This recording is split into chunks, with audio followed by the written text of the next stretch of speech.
कि ध्यान से शारीरिक, मानसिक और भावनात्मक ये तीनों परिवर्तन होते हैं। चाहे कोई भी करे, कोई भी इंसान करे, हमें नहीं पता कि हम ध्यान क्या है। देखिए, हम बैठे बैठे कहीं पर भी कभी भी ध्यान कर सकते हैं। मैं खाना बना रही हूँ, मैं वहाँ पे ध्यान कर सकती हूँ। कैसे? मेरा ध्यान यदि श्वासों पे रहेगा ना, मैं अपनी ब्रीथिंग को देख रही हूँ, वो मेरा ध्यान है।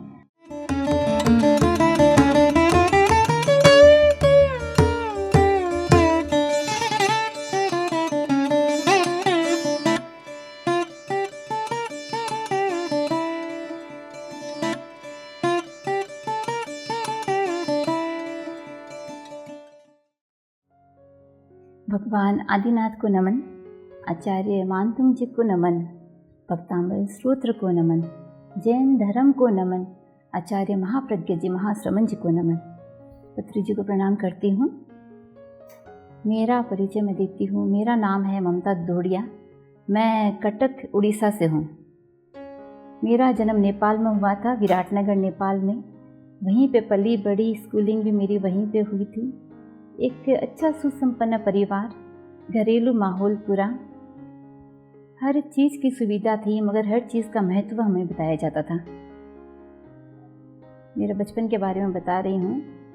और घर में बड़ा धार्मिक माहौल था और पढ़ाई में अच्छा था, मगर मेरा इतना रुझान नहीं था पढ़ाई में, बस नॉर्मल था, मीडियम। मैं 3 बहन हम लोग थे और 2 भाई।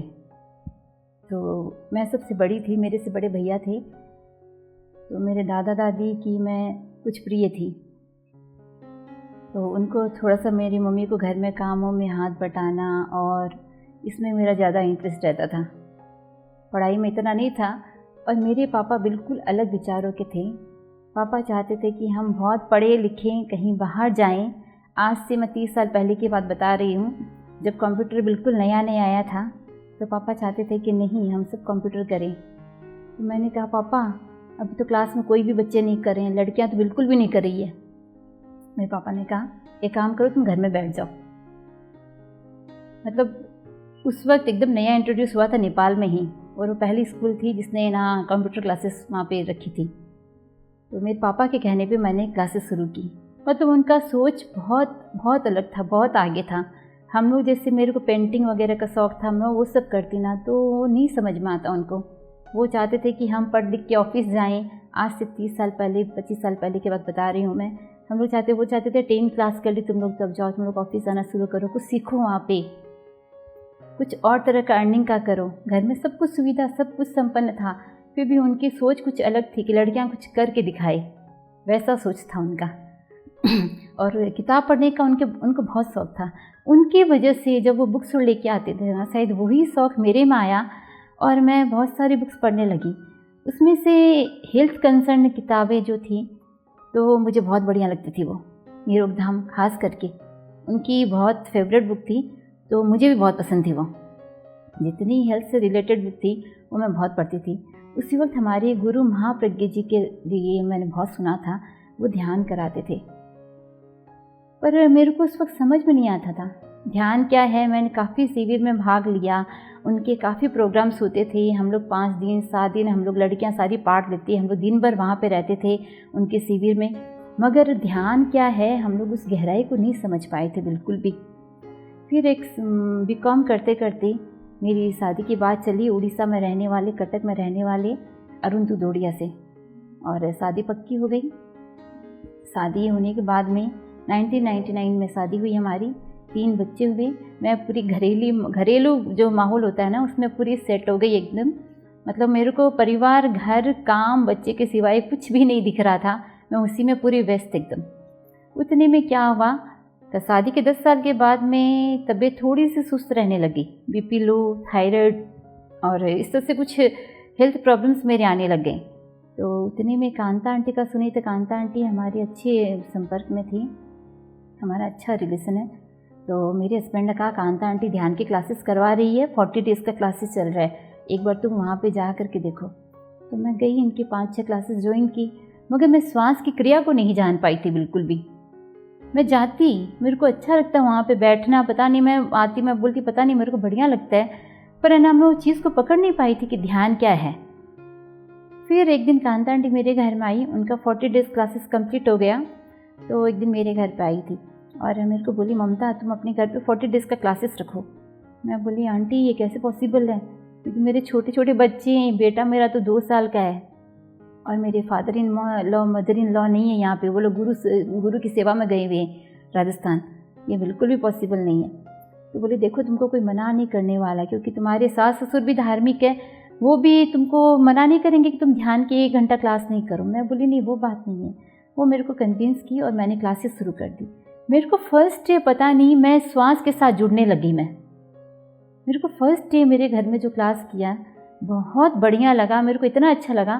तो मैं धीरे धीरे लोगों को जितना हो सकता है ना मैं प्रचार करने लगी, मैं फ़ोन करने लगी, देखो क्लासेस चल रही है मेरे घर में, आप लोग आओ। देखो जुड़ना तो बहुत जने नहीं जुड़े थे, मगर जो भी आते थे ना उनको बढ़िया लगता था, बहुत अच्छा लगता था। ऐसे कभी 10 जने, कभी 15, कभी 20 हो जाते, कभी 5 होते। तो 40 डेज़ का क्लासेस मेरा कंटिन्यू चला और उसके बाद भी मेरा कंटिन्यू 4-5 महीने 6 महीने तक क्लासेस मेरे घर में कंटिन्यू चला था। और उसी बीच हम लोग है ना पूर्णिमा ध्यान करते थे सारे मास्टर्स, हरीश भाई, मनीष भाई होल नाइट मेडिटेशन करते थे मेरे यहाँ। ऐसा 3-4 बार हुआ था। साहिल कंदू ये भी आते थे और कांता आंटी और मनीष भाई, हरीश भाई, नीता मैडम, सारे हम लोग इतना एंजॉय करते वो ध्यान को। रात को 3-3, 4-4 बजे तक हम वो ध्यान करते हैं और हमें पता नहीं चलता कि हम लोग इतने घंटे बैठे यहाँ पे, ऐसे होता। फिर मैं पिरामिड में भी मम्मी जी से जुड़ी, पिरामिड में भी मैं जाने लगी। फिर बाद में कोई कारणवश फिर बाद में थोड़ा सा ध्यान से एक बार के लिए थोड़ा सा कम हो गया, ध्यान बाहर जाना कम कर दी। मगर मैं ध्यान से उसके बाद जुड़ी ना, मैं मेरे श्वास के साथ जुड़ गई थी, वो आज तक मैं नहीं छूट पाया। जब कभी भी मेरे को मौका मिलता है कि यहाँ पे ध्यान का है, मैं काफ़ी प्रोग्राम्स भी करवाए थे बीच में, प्रेम सर को बुलाना और 2-4 और भी प्रोग्राम हुए थे। प्रेम सर मेरे घर आए थे, नाइट स्टे किए थे, बहुत बढ़िया लगा था वो एक्सपीरियंस, मेरे को बहुत अभी भी याद है। उन्होंने हमें पूर्व जन्म के बारे में बताया, मेरे को, मेरे फैमिली को, हम सभी को। सुरेश सर आए थे साथ में, वो भी याद है मेरे को। और कांता मैडम का मैं धन्यवाद कहना चाहूँगी, उनका उपकार भूल नहीं पाऊँगी, क्योंकि कांता मैडम ने ध्यान का जो प्रचार उड़ीसा में किया है, उड़ीसा से बाहर भी। एक बार ये ट्रेन में बिहार जा रही थी, तो वो बोली मैं बिहार जा रही हूँ। मैं बोली कहाँ जा रही हो? तो बोली इस जगह जा रही हूँ। मैंने कहा ठीक है, आप एक काम करना, वहाँ पे मेरे रिलेटिव रहते हैं, तो आप वहाँ पे उनको सिखाना। बोले कहाँ पे? मैंने बोला इस जगह में। तो बोली तो मेरे घर के सामने में है। मैंने अपने रिलेटिव को फ़ोन किया, मैंने कहा, मेरी मासी रहती थी, मैंने उनको कहा देखो ये आ रहे हैं आपके वहाँ पे, तो ये आपको ध्यान सीख लेना आप उनसे। तो बोले ठीक है। तो जैसे कांता आंटी वहाँ पहुँची नेक्स्ट डे, वो ऐसे नहीं कि आज आई हूँ तो मैं रेस्ट करूँ, वो हाथों हाथ उनके घर में गई और अपना परिचय दिया और उनको ध्यान सिखाया। आप यकीन नहीं करोगे, पूरे गुलाबबाग उस जगह का नाम है, गुलाबबाग में हर एक घर में उन्होंने ध्यान की लहर कर दी। हर एक घर में, मतलब हर एक जनी इनको फ़ोन कर करके कहने लगे आप मेरे को आओ ध्यान सिखाने, आप मेरे को आओ ध्यान सिखाने। इतना ज़्यादा ध्यान का प्रचार उन्होंने किया सिर्फ 3 या 4 दिनों में। फिर मैं वहाँ पे मेरे रिलेटिव का, मेरे मास्टर का फ़ोन आया, अरे भाई वो तो बहुत बढ़िया ध्यान करवाती है। मैं बोली नहीं, इतनी जागरूक महिला, इनको कोई आधी रात को भी बुला ले कि मेरे को ध्यान सिखाना है, ये वहाँ पे तुरंत रेडी हो जाती है कि नहीं। ध्यान के प्रति इनकी जागरूकता को देख करके मैं इनको प्रणाम करती हूँ। मेरी तो ध्यान गुरु ही कांता मैडम है। और बीच बीच में मनीष भाई का और हरीश भाई का बहुत सहयोग रहा। कोई भी कभी उलझन लगे तो मनीष भाई को तुरंत हम फ़ोन करते थे कि भाई ऐसा कुछ है, तो मनीष भाई वो चीज़ को सॉल्व करते। और ध्यान के विषय में मैं मेरा परिवर्तन बोलना चाहूँगी कि ध्यान से शारीरिक, मानसिक और भावनात्मक ये तीनों परिवर्तन होते हैं। चाहे कोई भी करे, कोई भी इंसान करे, हमें नहीं पता कि हम ध्यान क्या है। देखिए हम बैठे बैठे कहीं पर भी कभी भी ध्यान कर सकते हैं। मैं खाना बना रही हूँ, मैं वहाँ पे ध्यान कर सकती हूँ। कैसे? मेरा ध्यान यदि श्वासों पे रहेगा ना, मैं अपनी ब्रीथिंग को देख रही हूँ, वो मेरा ध्यान है। मैं कोई चीज़ अपने कंसंट्रेट होकर के जितनी एकाग्रता से मैं काम कर रही हूँ वो ही ध्यान है। ध्यान क्या है? खुद को देखना, अपनी श्वासों को देखना। हमारे शरीर और आत्मा के बीच का, हम दोनों के बीच का क्या कनेक्शन है? शरीर और आत्मा को कौन जोड़ के रखा है? हमारी श्वास ही जोड़ के रखी है। जब श्वास के प्रति हम एकाग्र होंगे ना तो वो ध्यान हो जाएगा। तो मैं सबसे यही कहना चाहूँगी कि किसी भी तरह की, ऐसे नहीं कि आप बीमार हैं, आप अस्वस्थ हैं, आपके परिवार में प्रॉब्लम्स आ रही है या कोई हेल्थ इश्यूज़ है, कुछ भी हो, मगर आपको ध्यान हमेशा निरंतर करना चाहिए। अपनी श्वासों को देखना, श्वास के प्रति जागरूक रहना, यही ध्यान है। हम जब भी ध्यान में बैठते हैं ना तो हमारे अनेक विचार आने लग जाते हैं। नेगेटिव विचार, पॉजिटिव विचार, बहुत तरह के विचार आते हैं।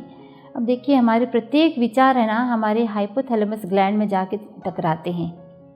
हमारे इस ग्लैंड में देखिए, कंट्रोलिंग पावर किसके पास है? पिट्यूटरी ग्लैंड के पास है। वो एक राजा ग्रंथि है। पिट्यूटरी ग्लैंड हमारी सारी ग्रंथियां को कंट्रोल कर रही है, मगर पिट्यूटरी ग्लैंड को कंट्रोल करने वाला पता है कौन है? हाइपोथैलेमस ग्लैंड है।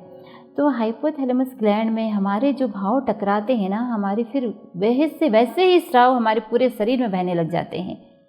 तो जब ध्यान में बैठते हैं ना, हम जहाँ तक हो अपनी जो भी है, अपने इधर उधर के विचार हो, इधर उधर के मतलब अपने कोई थॉट्स आ रहे हो, जहाँ तक हो अपने सोचे कि नहीं आए तो अगर बढ़िया है, अगर आ भी जाए ना तो एकदम संभाव से एक बार उसको देखिए कि ये विचार क्यों आ रहे हैं।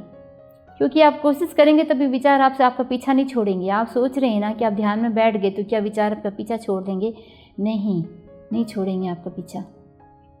तो अब जैसे जैसे आप अपने श्वास के प्रति जागरूक होने लग जाओगे ना, आप घर में भी रहोगे, आप कहीं पर भी बच्चे के साथ भी हो, कुछ एक चीज़ के साथ समझौता करना पड़ता है जीवन में कि जो भी हो रहा है ना, ये हमारे पिछले जन्मों के कर्म है। ये कर्म ही है जो हमें आज यहाँ पे ये स्थिति, ये सिचुएशन हमारे सामने लेकर के आ रहे हैं। तो उन्हें अगर आप एक्सेप्ट कर लो तो बहुत बढ़िया बात है। तो आप ध्यान भी एकदम आराम से कर पाओगे, आप अपने आप को श्वासों के साथ में आप रह पाओगे, उसी आलंबन में आप रह पाओगे।